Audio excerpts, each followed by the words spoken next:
2. Comment résorber le déficit des finances publiques? C'est la question centrale à la veille de l'examen du budget 2025 à l'Assemblée nationale. Et demain, la commission des finances du Palais Bourbon se penchera sur les propositions de Michel Barnier pour redresser la barre et ramener le déficit de plus de 6% à 5% du PIB l'an prochain. Le Premier ministre envisage entre autres hausse des impôts sur les plus aisés et les entreprises, baisse des remboursements de santé et du nombre de fonctionnaires, baisse des dépenses des collectivités.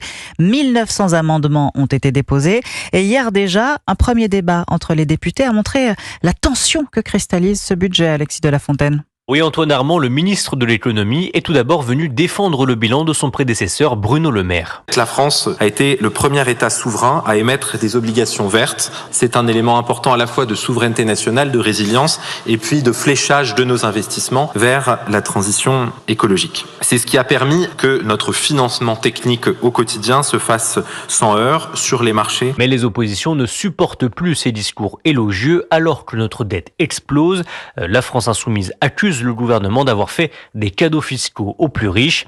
Les Républicains, eux, pointent du doigt les trop larges dépenses de la sécurité sociale.